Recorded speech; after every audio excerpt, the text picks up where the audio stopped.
আসসালামু আলাইকুম প্রিয় ফুটবল ফ্যান্স। লিওনেল মেসি যখন কোপা আমেরিকাতে একটা ম্যাচ খেলতে নামছেন কানাডার বিপক্ষে, তার আগে একটা ভিডিও পাবলিশ করেছিলাম লিওনেল মেসিকে কেন্দ্র করে, যেখানে শুরুতে ব্যাপারটা স্বীকার করে নিয়েছিলাম যে লিওনেল মেসি প্রসঙ্গে এভাবে জবাব দেওয়ার আসলে কোনো কারণ থাকে না। তারপরও আমি এখানে বলছি, অনেকে ভিডিওটাকে অপ্রয়োজনীয় বলে মনে করতে পারেন যে একটা দুটো ম্যাচের পারফরমেন্সে আমরা লিওনেল মেসিকে আসলে ভুলে যাচ্ছি কিনা।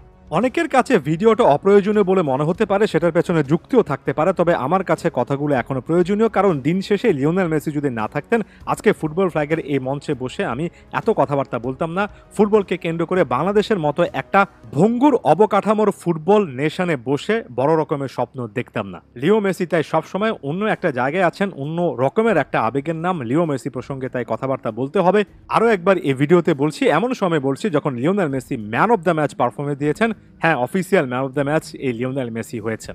লিও মেসির এই পারফরমেন্স সম্পর্কে আরেকটু বেশি করে বিশ্লেষণ করব, তবে তার আগে একটা অনুরোধ থাকবে, যারা ফুটবল ফ্ল্যাগ এই প্ল্যাটফর্মটা পছন্দ করেন তারা ফেসবুক পেজটাতে একটা ফলো দিয়ে আসতে পারেন কিংবা একবার দেখে আসতে পারেন। সেখানে কিন্তু একটু ভিন্ন স্টাইলে ইন্টারেক্টিভ কন্টেন্ট দেওয়ার চেষ্টা করছি, সেখানে যদি আপনারা ফলো করেন অনেক বেশি খুশি হব।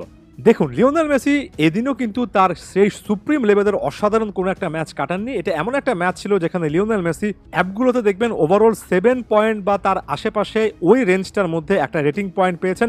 লিও মেসির অনেক রেটিং পয়েন্ট রয়েছে যেখানে তিনি 8-এর উপরে রেটিং পান, 9-এর কাছাকাছি রেটিং পান, সেগুলোতে তিনি ম্যান অফ দ্য ম্যাচ হন না। তারপরও official man of the match Lionel মেসির কাছে গিয়েছে সোজা বাংলায় একটা শব্দের কারণে, মাঠের মধ্যে তার প্রভাব, ইম্প্যাক্টের জন্য।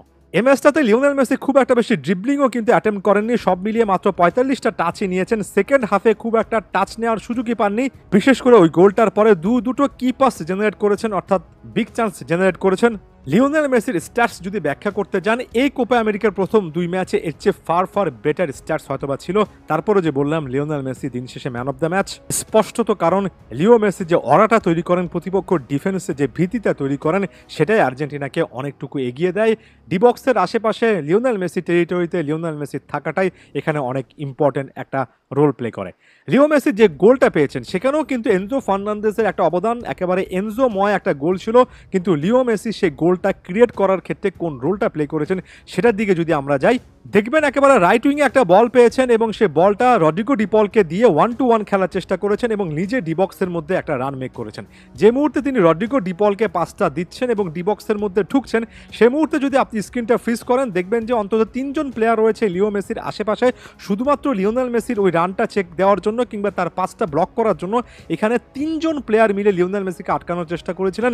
সুবিধাটা পেয়েছেন রড্রিগো ডিপল, ডিবক্সের মধ্যে একটা বিশাল স্পেস সামনে তিনি পেয়ে গিয়েছেন, তাই দুর্দান্ত একটা টার্নের মাধ্যমে আরেকটুকু সামনে এগিয়েছেন এবং লিও মেসি একেবারে মাঝ বরাবর একটা রান মেক করেছেন। অ্যাগেন যদি লিওনেল মেসি যে রানটা মেক করছেন সেখানে দেখেন ডিফেন্ডাররা লিওনেল মেসির ওই মুভমেন্টটা, বিশেষ করে তার কাছে যে কাটব্যাকটা পাসটা আসছে ডিপলের কাছ থেকে, সেটা আটকাতেই ব্যস্ত। তবে ক্লিয়ার করার পরে যে জায়গায় দিয়েছে সে জায়গায় এনজো ফার্নান্দেজ একেবারে খালি। এই যে এখানে ডিবক্সের এই জায়গাটা তারা একেবারে মার্ক করলো না।